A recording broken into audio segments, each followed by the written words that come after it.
Hello friend, mission crack दी गोल में आपका बहुत बहुत स्वागत है। आज हम फिर से महेश कुमार बनवाल की एनसीईआरटी सार संग्रह श्रृंखला में मध्यकालीन भारत के बहुत ही इम्पोर्टेंट टॉपिक को लेकर के आए हैं। उसका हम लोग रिवीजन करेंगे। ये टॉपिक है मुगलकालीन प्रशासन, जो बहुत ही इम्पोर्टेंट टॉपिक है। इसमें से लगभग हर एग्जाम में क्वेश्चन पूछता है। तो चलिए फ्रेंड्स, इसका रिविजन करते हैं। आप लोग ध्यान से इसका रिविजन कीजिए। किस शासक ने राम सीता की आकृति वाला राम सीए देवनागरी लेख से युक्त सिक्के चलवाए थे? ये चलवाया था अकबर ने। राम सीता की आकृति वाले राम सीए सिक्का अकबर ने चलवाया था, जिसमें देवनागरी लिपि में लिखा गया था। मुगल शासन में प्रचलित तांबे का सिक्का क्या कहलाता था? ये कहलाता था दाम। मुगल प्रशासन के अंतर्गत जिले को किस नाम से जाना जाता था? जिले को सरकार के नाम से जाना जाता था। मध्यकाल में बटाई शब्द का अर्थ क्या था? मध्यकाल में बटाई शब्द का अर्थ था लगान निर्धारित करने की विधि। लगान निर्धारण की विधि था। विद्वानों को दी जाने वाली राजस्व मुक्त अनुदान भूमि को मुगल प्रशासन में मदद ए मास शब्द से इंगित किया जाता था। मदद ए मास शब्द से इंगित किया जाता था राजस्व मुक्त अनुदान भूमि को। दिल्ली का वह शिक्षा केंद्र जो मदरसा ए बेगम कहलाता था, किसके द्वारा स्थापित किया गया था? ये किया गया था माहम अनगा द्वारा।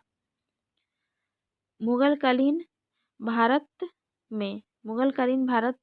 में राज्य की आय का प्रमुख स्रोत क्या था? ये था भू राजस्व। किस मुगल सम्राट ने तंबाकू के प्रयोग पर प्रतिबंध लगाया था? ये लगाया था जहांगीर ने। तंबाकू के प्रयोग पर प्रतिबंध लगा दिया था। किस विदेशी यात्री को मुगल सेना में किससे चिकित्सक नियुक्त किया गया था? चिकित्सक नियुक्त किया गया था निकोलाओ मानुची को। मुगल काल में सेना का प्रधान कौन था? ये था मीर बख्शी। मुगल काल में जो सेना प्रमुख था, ये था मीर बख्शी। अब देखिए, यहाँ हम लोग मनसबदरी प्रथा के बारे में जानते हैं। मनसबदरी प्रथा। संस्थापक अकबर। प्रारंभ कब हुआ? 1575 ईस्वी में। अर्थ पद या श्रेणी। मनसबदारी का अर्थ क्या है? पद या श्रेणी है। उद्देश्य प्रशासन का संचालन करना। मनसबदरी प्रथा का उद्देश्य था प्रशासन का संचालन।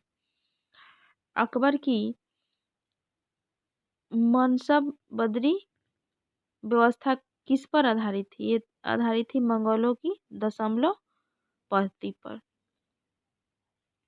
मुगल काल में राज्य अधिकारियों को वेतन के रूप में जो भूमि आवंटित किया जाता था, उसे क्या कहा जाता था? उसे कहा जाता था जागीर।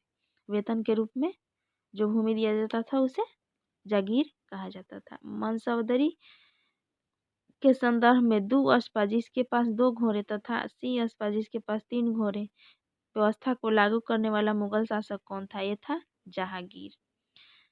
जात किसी मनसबदार के व्यक्तिगत वेतन और उसके दर्जे का सूचक था, और सवार उसके द्वारा रखे जाने वाले घुसवारी की संख्या का सूचक था। जात किसी मनसबदार के व्यक्तिगत वेतन, मतलब जात किसी मनसब के व्यक्तिगत वेतन को सूचित करता था और उसके दर्जे को सूचित करता था। सवार जो था वो था घुसवारों की संख्या का सूचक था। आगे देखिए, मुगलकालीन उच्च अधिकारी। मुगलकालीन उच्च अधिकारी के बारे में जानते हैं। दीवान इंसा सुल्तान के आदेश को लिखने एवं डाक संबंधी कार्य, जो सुल्तान के आदेश को लिखता था एवं डाक संबंधी कार्य करता था, उसे दीवान इंसा। वो विभाग क्या था? दीवान इंसा। दीवान वजारत लगान, अर्थव्यवस्था, राज्य के आय व्यय, मंत्रियों के कार्यों की देखरेख आदि जो विभाग करता था, उसे दीवान वजारत कहा जाता था। दीवान कजा न्याय विभाग को दीवान कजा काजी उल गुजरात कहा जाता था। दीवान बरीद गुप्तचर विभाग बरीद मुमालिक के अधीन। मतलब क्या था? दीवान बरीद गुप्तचर विभाग था और इसके जो अधिकारी होते थे बरीद मुमालिक होते थे, इनके अधीन यह विभाग होता था। दीवान अरीज, सेना की भर्ती, रसद, शिक्षा, संगठन की देखरेख जो विभाग करता था दीवान अरीज। दीवान रिसालत या मुहतसिब आदेश विभाग, और मुहतसिब जो था एक प्रजा के नैतिक आचरण को नियंत्रित करता था।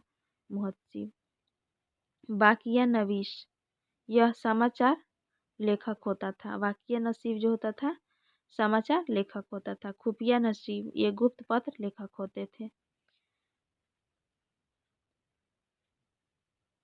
दरोगा ए डाक, यह गुप्तचर विभाग का प्रमुख होता था। इसके अतिरिक्त यह पत्र व्यवहार का प्रभारी होता था।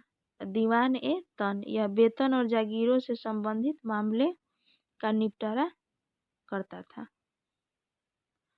मीर अतीस, यह शाही तोपखाने का प्रधान था। मीर अतीस शाही तोपखाने का प्रधान होता था।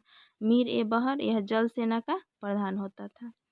अहर कारा, ये जासूस और संदेशवाहक दोनों होते थे। हर कारा क्या थे? जासूस और संदेशवाहक दोनों होते थे। बीती कच्ची, अकबर ने अपने शासनकाल में 19वें वर्ष दरबार की सभी घटनाओं और खबरों को लिखने हेतु इनकी नियुक्ति की थी। बीती कच्ची। मुशरिफ, यह राज्य की आय व्यय का लेखा जोखा रखता था। मुशरिफ जो था राज्य के आय व्यय का लेखा जोखा रखता था। नजीर बयूतात, यह शाही कारखानों का अधीक्षक होता था। नजीर बयूतात जो है शाही कारखानों का अधीक्षक होता था। आगे देखिए, मुगल मिश्रित सैनिक टुकड़ियों में ईरानी, तुरानी, मुगल, भारतीय, अफगान और मुसलमान समान संख्या में व्यवस्था थी, रखने की व्यवस्था थी। मुगल मिश्रित सैनिक टुकड़ियाँ जो होती थी उसमें ईरानी, तुरानी, मुगल, भारतीय, अफगान और मुसलमान सभी होते थे। मिश्रित सैनिक टुकड़ियों में रखने की व्यवस्था थी। तो फ्रेंड्स, ये मुगलकालीन प्रशासन टॉपिक समाप्त हुआ। इसके अगले टॉपिक को लेकर के आएंगे बहुत ही जल्द। चैनल पर बने रहने के लिए चैनल को सब्सक्राइब करें।